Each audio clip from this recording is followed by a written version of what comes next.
Ouah, salut à tous, c'est Sturi, on est de retour sur la chaîne C'est ça le catch. Pourquoi je dis on est de retour? Je l'ai quitté un moment, je suis parti. J'ai dit tiens, tu on se casse? Non, rien à voir. Alors en fait, si je viens à vous, c'est pour faire une espèce de mini Stradamus. Ça va pas être le Sturi Stradamus avec full montage, etc. Parce qu'au moment où je vous parle, il est 18h38 dans moins d'une heure et demie. Je pars faire, tu connais, 3CFM, hein, l'émission hebdomadaire d'Aptu, maintenant multi-hebdomadaire, hein. 3CFM pour Monde des Netros, 3CFM pour Raw contre NXT, 3CFM pour SmackDown, ça n'arrête jamais. C'est la grande guerre, ça va dans tous les sens, il y a du catch dans tous les sens, et là déjà ce samedi, qu'est-ce qui se passe ce samedi? Premier pay-per-view, pas réellement, tu vois, de All Elite Wrestling, mais premier pay-per-view dans le cadre des shows All Elite Wrestling Dynamite qui nous sont présentés de manière hebdomadaire. L'idée dans ce cas de faire un petit bilan, voilà, des débuts de l'élite à la télévision, et de présenter cette carte qui commencera pour nous en France à 1h du matin, le buy-in, qui sera gratuit sur Fight TV, et je pense sur les différents réseaux de l'élite wrestling, la chaîne YouTube, tout ça, et 2h du matin, voilà, c'est 19 balles, hein, pour tout le monde sur Fight TV, de manière légale. Malheureusement, on n'a pas encore les commentateurs français qui seront apposés à Fight TV, à savoir Norbert Feuillant, Alain Mistrangelo, si c'est bien eux, voilà, qui seront retenus par Fight TV. Pas de raison que, mais peut-être, hein, voilà, faites du bruit, faites des messages, des pétitions, envoyez des informations comme ça sur les réseaux sociaux, sur Twitter,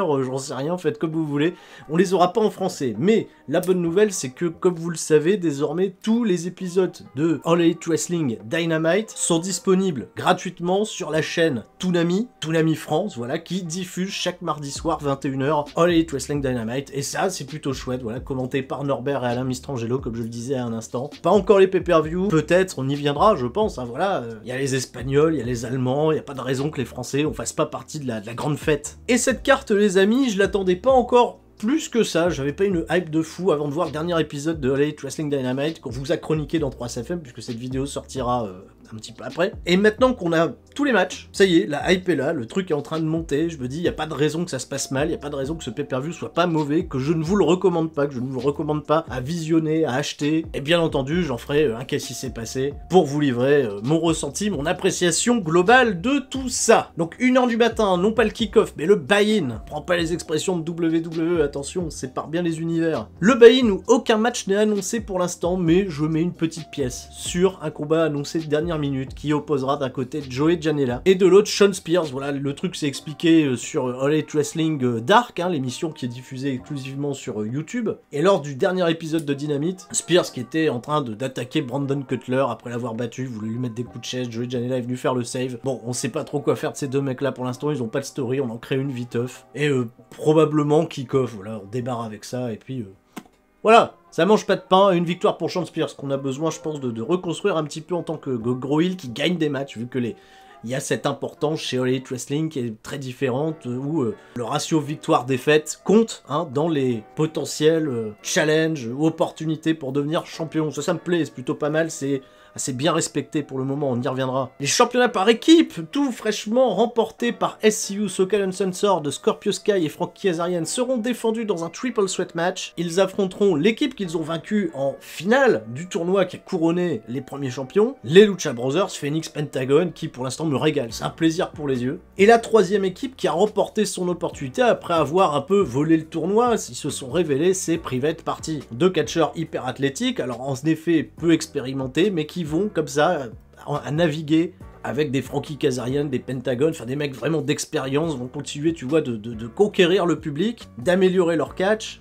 Et on a là tous les ingrédients réunis pour un super Spotfest qui devrait, je l'espère en tout cas, se conclure par une victoire d'SCU. Ce serait con quand même que les mecs remportent le tournoi pour paumer derrière. Après, si les choses se déroulent autrement, voilà, hein, j'achèterai aussi, hein, parce que je pense qu'on aura de la bonne action, un bon Spotfest, tu vois, pour ouvrir le show, hein, si l'ordre des matchs est respecté. Et jusqu'à présent, il n'y a pas de raison, puisque All Elite Wrestling a toujours su réussir à investir sa foule, tu vois, pour les openers. Championnat féminin, le Joshi est à l'honneur. Rio, la toute première championne de All Elite Wrestling, défend contre celle qui l'a formée, à savoir Emi Sakura. Voilà, cette catcheuse japonaise un peu exubérante, fan de Freddie Mercury, elle a même fait sa dernière entrée avec une moustache, la meuf, c'est génial quoi.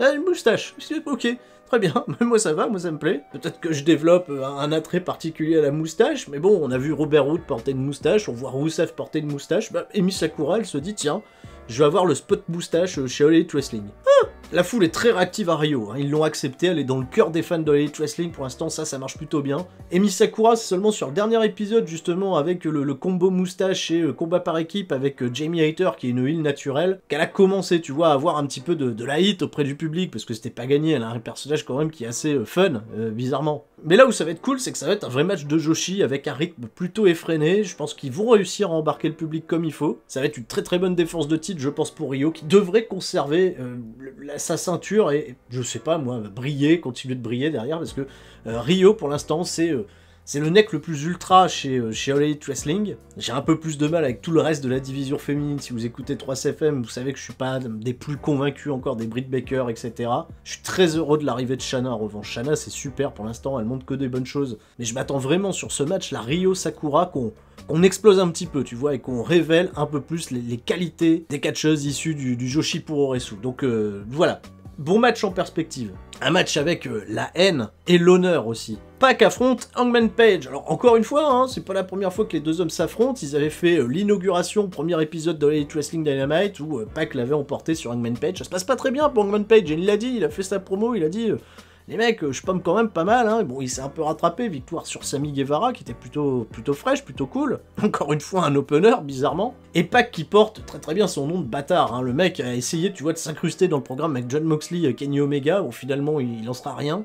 Et ils ont préféré, tu vois, assurer le coup et le caler à Hangman Page. Alors là, je sais pas exactement où vont se diriger ces deux hommes à l'avenir, c'est très très dur d'anticiper pour l'instant les plans à long terme de l'Elite Wrestling par rapport à ces catcheurs. Alors c'est sûr que pour l'instant ils sont dans une position, tu vois, d'upper mid-carder plutôt stable. Je pense qu'il manque encore un petit truc à Hangman Page pour que le public soit vraiment derrière lui, parce que je pense que c'est le projet, ils veulent en faire un top babyface. Il est beaucoup moins forcé qu'à un moment, donc ça aussi c'est un petit peu plus appréciable. Et je pense qu'il va falloir commencer à travailler, tu vois, sur sa personnalité. Donc pour moi, une défaite de Page, lui rentrer service, dans une idée de remise en question, etc. et continuer d'amener un pack très très fort qui pourrait, voilà, se placer, se positionner comme deuxième top heel, derrière Chris Jericho qui est pour l'instant indétrônable à ce titre. Un gros match par équipe, une grosse guerre en prévision, c'est Santana et Ortiz qui font partie du cercle restreint, des alliés, des hommes de main de Chris Jericho, anciennement LAX, hein, sur le circuit indépendant, Impact Wrestling. Ils affrontent les Young Bucks, là on a une opposition qui risque de faire des grosses étincelles, ça peut être très très fun. Bon, si la place du premier triple thread, hein, pour les championnats par équipe est un peu dans celle du gros spot fest, ils peuvent un petit peu mêler à leur action pas mal de drama, pas mal d'émotions. On sait que les frères Jackson, hein, sont pas juste des spot monkeys, hein, ils sont capables de mettre pas mal de storytelling dans leur match. Et à LAX, ils ont, je pense, pour la première fois, tu vois, une grosse scène internationale où briller, où montrer l'étendue de leur talent. Donc quoi de mieux que d'affronter les Young Bucks?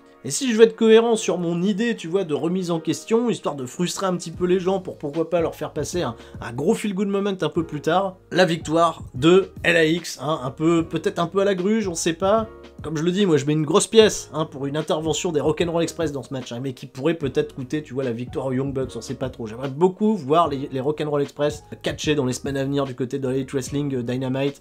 Il y a moyen de faire des choses très très fun, ils ont déjà affronté LAX dans le circuit indépendant, il en est ressorti des choses fantastiques, et pour ces vétérans qui continuent d'assurer, ça serait vraiment une superbe touche. Donc, victoire de LAX, enfin Santana et Ortiz. Et on arrive au prochain match, voilà, un match non sanctionné. All Elite Wrestling ne prendra pas part, hein, ne cautionne pas ce match, donc ça ne comptera pas pour les records. Voilà, c'est pas la première fois qu'on a ce genre de confrontation. C'est John Moxley contre Kenny Omega, ça y est, on l'a enfin, et les gens sont plutôt excités, tu vois, à l'idée de voir ce match. On va découvrir Kenny Omega dans un univers un peu différent du sien, c'est-à-dire ça va pas être de la confrontation 1 contre 1, il va falloir aller chercher, tu vois, les spots, les artifices. Ils nous ont déjà teasé le truc avec la batte barbelée, le balai en barbelé. Mais pour moi, la grande interrogation que j'ai là-dessus, c'est que c'est la première véritable grosse affiche, tu vois, de Elite Wrestling, un peu dans cette idée de dream match que peut nous proposer, tu vois, cette nouvelle compagnie. Et Dean Ambrose contre Kenny Omega, le fait que ça soit un peu face contre face, parce que Dean Ambrose s'est jamais réellement comporté comme un heel, hein, depuis qu'il est booké là-bas, hein, il comporte juste comme une espèce de renégat. J'ai pas envie d'être derrière Kenny Omega pour le moment, j'ai envie d'être derrière Dean Ambrose qui vit un peu une espèce de Steve Austin 2.0, voilà, il aime pas trop les autorités, les mecs en costard du côté de l'Elite Wrestling qui veulent pas sanctionner son match. Là encore, il y a des petites références un peu subtiles à son passé chez WWE, au shoot interview qu'il a fait chez Chris Jericho. Kenny Omega, lui, il veut juste, voilà, prouver qu'il est le meilleur, il est content d'avoir ses nouveaux challenges. En effet, c'est même pour ça qu'il a catché, qu'il a décidé, tu vois, de signer chez Elite Wrestling, mais voilà, Dean Ambrose, il arrive, après, pour Kenny Omega, c'est quoi la suite? Ah, est-ce qu'il l'envoie, tu vois, même avec une victoire, est-ce qu'il l'envoie directement contre Chris Jericho ou contre le main eventer du coin, du moment? Donc pour moi, il y a une espèce de bloc là, parce qu'on a vraiment deux gros babyface qui se situent, tu vois, au coude à coude avec Cody qui est en train d'aspirer, tu vois, tout l'overness de tous les babyface, tout l'aura. Juste en dessous, t'as Omega Moxley.